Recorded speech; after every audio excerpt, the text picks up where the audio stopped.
ಒಂದು ಕಡೆ ದೆಹಲಿಯಲ್ಲಿ ರಾಜ್ಯ ಕಾಂಗ್ರೆಸ್ ನಾಯಕರು ಕೇಂದ್ರ ಬಿಜೆಪಿ ಸರ್ಕಾರದ ವಿರುದ್ಧವಾಗಿ ಪ್ರತಿಭಟನೆಯನ್ನ ನಡೆಸ್ತಾ ಇದ್ರೆ, ಇತ್ತ ರಾಜ್ಯ ಕಾಂಗ್ರೆಸ್ ಸರ್ಕಾರದ ವಿರುದ್ಧ ರಾಜ್ಯ ಬಿಜೆಪಿ ಘಟಕ ಪ್ರತಿಭಟನೆಯನ್ನ ಮಾಡ್ತಾ ಇದೆ. ಮುಖ್ಯಮಂತ್ರಿಗಳ ಕಚೇರಿ ವಿಧಾನಸೌಧದಲ್ಲಿರ್ತಕ್ಕಂಥ ಮುಖ್ಯಮಂತ್ರಿಗಳ ಕಚೇರಿಯ ಕೊಠಡಿಗೆ ಬೀಗ ಹಾಕುವ ಪ್ರಯತ್ನವನ್ನ ವಿರೋಧ ಪಕ್ಷದ ನಾಯಕರಾದ ಆರ್ ಅಶೋಕ್, ಬಿಜೆಪಿ ರಾಜ್ಯಾಧ್ಯಕ್ಷರಾದ ವಿಜಯೇಂದ್ರ ನೇತೃತ್ವದ ತಂಡ ಮಾಡುವ ಪ್ರಯತ್ನವನ್ನ ಮಾಡ್ತಾ ಇತ್ತು. ಆಗ ಪೊಲೀಸರು ಅವರನ್ನ ತಡೆಯೋ ಪ್ರಯತ್ನ ಮಾಡಿದ್ದಾರೆ. ಈ ಸಂದರ್ಭದಲ್ಲಿ ತಳ್ಳಾಟ, ನೂಕಾಟ.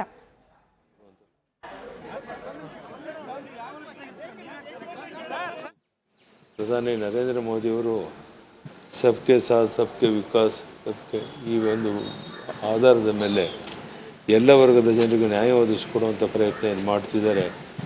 ಇದನ್ನು ದೇಶದ ಜನ ಮೆಚ್ಚಿದ್ದಾರೆ. ಹೀಗಾಗಿ ಬರುವಂಥ ದಿವಸಗಳಲ್ಲಿ ಪ್ರಧಾನಿ ನರೇಂದ್ರ ಮೋದಿಯವರಿಗೆ ಬೆಂಬಲವರಾಗಿ ದೇಶದ ಜನ ನಿಲ್ತಾರೆ. ಕರ್ನಾಟಕದಲ್ಲೂ ಸಹ ನಾವು 28 ಲೋಕಸಭಾ ಕ್ಷೇತ್ರ ಗೆಲ್ಲೋದಕ್ಕೆ ಎಲ್ಲ ಕಾರ್ಯಕ್ರಮಗಳು ಪೂರಕವಾಗಿದೆ ಅನ್ನೋ ಮಾತನ್ನು ಹೇಳ್ತೇನೆ. ಸರ್, ಸಿದ್ದರಾಮಯ್ಯ ಅವರು ತಾವು ರಾಜಕೀಯಕ್ಕಾಗಿ ಈ ರೀತಿ ಹೇಳಿಕೆಗಳನ್ನು ಕೊಡ್ತಾರೆ, ಪೆದ್ದಾಗಿ ಹೇಳಿಕೆ ಕೊಡ್ತಾ ಇದ್ದೀರಾ. 15ನೇ ಹಣಕಾಸು ಯೋಜನೆ ಒಂದು ಏನೋ ಮೀಟಿಂಗಲ್ಲಿ ನಾವು ಹೇಳಿದ್ದೀವಿ, ಆದರೆ ಮೋದಿ ಅವ್ರು ಕೊಟ್ಟಿಲ್ಲ ಅನ್ನೋ ಒಂದು ಆರೋಪ ಮಾಡಿದ್ದಾರೆ. ಸಿದ್ದರಾಮಯ್ಯನವರು ಈಗಾಗಲೇ ಡೆಲ್ಲಿಗೆ ಹೋಗಿದ್ದಾರಲ್ಲ, ಹೇಳಿದ್ದನ್ನೇ ಹೇಳ್ಕೊಂಡು ಅವ್ರು ಕುಂತಿದ್ದಾರೆ. ಅವರ ಉದ್ದೇಶ ಪ್ರಚಾರ ತಗೊಳ್ಳೋದೇ ಹೊರತು ಸಮಸ್ಯೆಯನ್ನು ಬಗೆಹರಿಸಬೇಕು ಅನ್ನೋದು ಅವ್ರಿಗೇನಿಲ್ಲ. 15ನೇ ಹಣಕಾಸಿನ ಆಯೋಗ ಇರಲಿ, 16ನೇ ಹಣಕಾಸಿನ ಆಯೋಗ ಇರಲಿ, ಯಾವುದೇ ವಿಷಯದ ಬಗ್ಗೆ ಅವರೇ ಅಧಿಕಾರದಲ್ಲಿ ಇದ್ದ ಸಂದರ್ಭದಲ್ಲಿ ಏನು ಮಾಡಿದ್ರು ಅನ್ನೋದು ಸಹ ಇಲ್ಲಿ ಪ್ರಶ್ನೆ ಉದ್ಭವ ಆಗುತ್ತೆ. ಸೊ ಅದರಿಂದ ಕೇವಲ ಪ್ರಚಾರಕ್ಕಾಗಿ ಡೆಲ್ಲಿಗೆ ಹೋಗಿ ಎಲ್ಲ ಶಾಸನ ಕರ್ಕೊಂಡು ಹೋಗುವಂಥದ್ದು ಎಷ್ಟು ಮಟ್ಟಿಗೆ ಸರಿ ಅಂತ ಅವರೇ ಯೋಚನೆ ಮಾಡಲಿ. ಇದರಿಂದ ಅವ್ರಿಗೇನೂ ಲಾಭ ಆಗಲ್ಲ.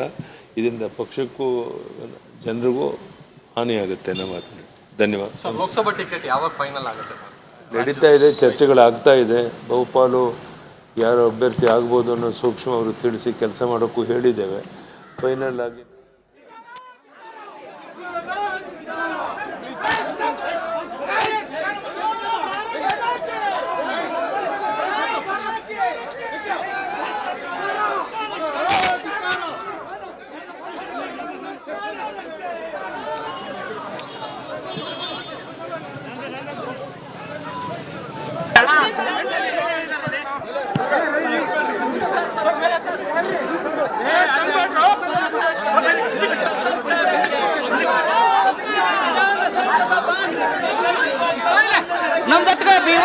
ಕುಮಾರ್ ನೀರಾವರಿ ಮಂತ್ರಿ ಹೋಗಿ ಭೇಟಿ ಮಾಡಿದ್ರು ಅವ್ರನ್ನ, ನಿರ್ಮಲಾ ಸೀತಾರಾಮನ್ ಅವ್ರನ್ನ ಭೇಟಿ ಮಾಡಿ ರಿಕ್ವೆಸ್ಟ್ ಮಾಡಿದ್ರು.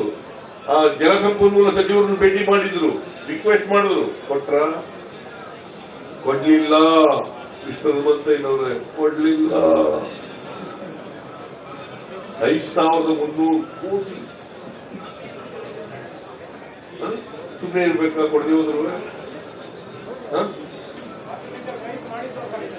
ನೀವು ರೈಸ್ ಮಾಡಿದ್ರಿ ಸರಿ, ಅವ್ರು ಯಾರು ಮಾಡ್ಲಿಲ್ವಲ್ಲ. ನಿಮ್ ಜೊತೆಗೆ ಅವರು ಗುರಿ ಗುಡಿಸ್ಬೇಕಾಗಿತ್ತಲ್ಲ, ಮಾಡಲಿಲ್ಲ. ಆಮೇಲೆ ಮಹದಾಯಿ ಯೋಜನೆ ಇವತ್ತಿನವರಿಗೆ ಎನ್ವೈರನ್ಮೆಂಟಲ್ ಕ್ಲಿಯರೆನ್ಸ್ ಸಿಕ್ಕಿಲ್ಲ. So for government of India has not cleared environmental permission. ಕೊಟ್ಟಿದ್ದಾರ? ಯಾರು ಕೊಡಬೇಕಾಗಿರೋದು? ಕೇಂದ್ರ ಸರ್ಕಾರ ಕೊಟ್ಟಿಲ್ಲ. ನಾವು ಕೇಳಿ ಕೇಳಿ ಸಾಕಾಯ್ತು. ಏನ್ ಮಾಡ್ಬೇಕು? ಕೊನೆಗೆ ಪ್ರತಿಭಟನೆ ಮಾಡುದು. ರಾಷ್ಟ್ರೀಯ ಯೋಜನೆ ಮಾಡ್ತೀವಿ ಅಂತಂದ್ರೆ ಮಾಡಲಿಲ್ಲ. ಆಮೇಲೆ ಅಪ್ಪರ್ ಕೃಷ್ಣಕ್ಕೆ 2010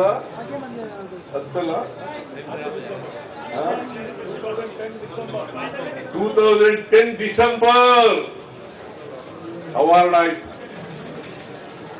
ಇವತ್ತಿನವರಿಗೆ ಗೆಜೆಟ್ ನೋಟಿಫಿಕೇಶನ್ ಮಾಡಲಿಲ್ಲ. ಪಾಪ ಉತ್ತರ ಕರ್ನಾಟಕದ ಜನ ಎಲ್ಲರೂ ಕೂಡ ಶುರು ಮಾಡಿ ಬೇಗ ಮುಗಿಸಿ ಅಂತ ಹೇಳ್ತಾರೆ. ಎಲ್ಲಿ ಮಾಡೋದು? ಕೇಂದ್ರ ಸರ್ಕಾರ ಗೆಜೆಟ್ ನೋಟಿಫಿಕೇಶನ್ ಮಾಡಿದ್ವಲ್ಲ. ಮಹದಾಯಿಗೆ ಗೆಜೆಟ್ ನೋಟಿಫಿಕೇಶನ್ ಮಾಡಿದ್ರು, ಅದು ಎನ್ವೈರನ್ಮೆಂಟಲ್ ಕ್ಲಿಯರೆನ್ಸ್ ಕೊಡಲಿಲ್ಲ. ಮೇಕೆದಾಟು ನಾವು ಪಾದಯಾತ್ರೆ ಎಲ್ಲ ಮಾಡುದು ಕೊಡ್ರಿ. ಇದನ್ನ ಈಗ ಪಾಪ ದೇವೇಗೌಡರು ನೆನ್ನೆ ಭಾಷಣ ಮಾಡ್ತಾ ಇದ್ರು, ನಾನು ಕೇಳಿದೆ ಪಾರ್ಲಿಮೆಂಟ್ ನಲ್ಲಿ ಭಾಷಣ ಮಾಡ್ತಾ ಇದ್ರು ಇದ್ರ ಬಗ್ಗೆ, ಮೇಕೆದಾಟು ಬಗ್ಗೆ. ಕೊಡ್ರಿ, ಕುಡಿಯ ನೀರು ಯೋಜನೆ ಕೊಡ್ರಿ, ಬೆಂಗಳೂರು ಸುತ್ತಮುತ್ತ ಹಳ್ಳಿಗಳಿಗೆಲ್ಲ ಕುಡಿಯ ನೀರು ಕೊಡ್ಬೇಕು ಕೊಡ್ರಿ ಅಂತ. ಈಗ ಅವ್ರನ್ನೇ ನರೇಂದ್ರ ಮೋದಿ ಅವರು ಹೊಗಳ್ತಾರಲ್ಲ, ಕೊಡಿಸ್ಲಿ ಪಾಪ, ಕೊಡಿಸ್ಲಿ. ಬರೀ ಭಾಷಣ ಮಾಡ್ಬಿಡ್ತಾರೆ.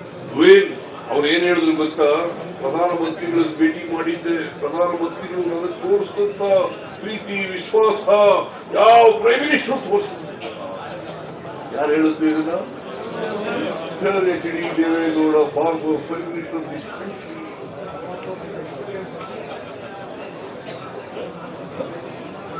ಕೊಡ್ಸ್ಲಿ. ಮೇಕೆದಾಟು ಇದು balancing reservoir. In fact, the advocate appeared for Tamil Nadu. Himself said it. Mekedatu ಮಾಡ್ರಿ ಅಂತ, ಬ್ಯಾಲೆನ್ಸಿಂಗ್ ರಿಸರ್ವಾಯರ್ ಮಾಡಿ ಅಲ್ಲಿ 67 TMC ನೀರನ್ನ ಶೇಖರಣೆ ಮಾಡ್ಕೊಂಡಾಗುತ್ತೆ, ತಮಿಳುನಾಡಿಗೂ ಅನುಕೂಲ ಆಗುತ್ತೆ, ಕರ್ನಾಟಕಕ್ಕೂ ಅನುಕೂಲ ಆಗ್ತದೆ ಅಂತ ಹೇಳೋದು, ವಿದ್ಯುತ್ ಶಕ್ತಿ ತಯಾರು ಕೂಡ ಮಾಡಲಿಕ್ಕೆ ಸಾಧ್ಯ ಆಗ್ತದೆ ಅಂತ ಹೇಳೋದು. ಆದ್ರೆ ಇವತ್ತವರಿಗೆ ಪರ್ಮಿಷನ್ ಕೊಡ್ಲಿಲ್ಲ. ಎಲ್ಲ ವಿಚಾರಗಳನ್ನ ಇಟ್ಕೊಂಡು ಇವತ್ತು ಪ್ರತಿಭಟನೆಯನ್ನ ಅನಿವಾರ್ಯವಾಗಿ ಇಂತಹ ಒಂದು ಐತಿಹಾಸಿಕ ಪ್ರತಿಭಟನೆಯನ್ನ ಕಾಂಗ್ರೆಸ್ ಸರ್ಕಾರ ಮಾಡ್ತಾ ಇದೆ. ಆಮೇಲೆ ರಾಯಚೂರಿನಲ್ಲಿ ಏಮ್ಸ್ ಕೊಡ್ತೀವಿ ಅಂತ ಹೇಳುದು ಮರ್ತ್ಬಿಟ್ಟಿದೆ. ಏಮ್ಸ್ ಕೊಡ್ತೀವಿ ಅಂತ 3 ಪತ್ರ ಬರೆದು ನಾನು ಈ ಸಾರಿ ಚೀಫ್ ಮಿನಿಸ್ಟರ್ ಅಂತ 2 ಪತ್ರ ಬರೆದೆ. ಏಮ್ಸ್ ಕೊಡ್ರಿ ರಾಯಚೂರಿನಲ್ಲಿ. ಎಲ್ಲಿ ಶರಣ್ ಪ್ರಕಾಶ್ ಬರೆದಿದ್ದೀನ ಇಲ್ಲ? ಬರಲಿಲ್ಲ. ಅನೇಕ ಲೆಟರ್ಗಳು ಬರದೆ ನಾನು. ಆದ್ರೆ ಏನ್ ಗೊತ್ತಾ, ಈ ಕೇಂದ್ರ ಸರ್ಕಾರ ಅಂತಂದ್ರೆ ರಾಜ್ಯ ಸರ್ಕಾರಕ್ಕೆ ಉತ್ತರ ಕೊಡಬಾರದು ಅಂತ ತೀರ್ಮಾನ ಮಾಡ್ಕೊಂಡು ನಾವು ಪತ್ರ ಬರೆದ್ರು ಕೂಡ as A chief minister of the state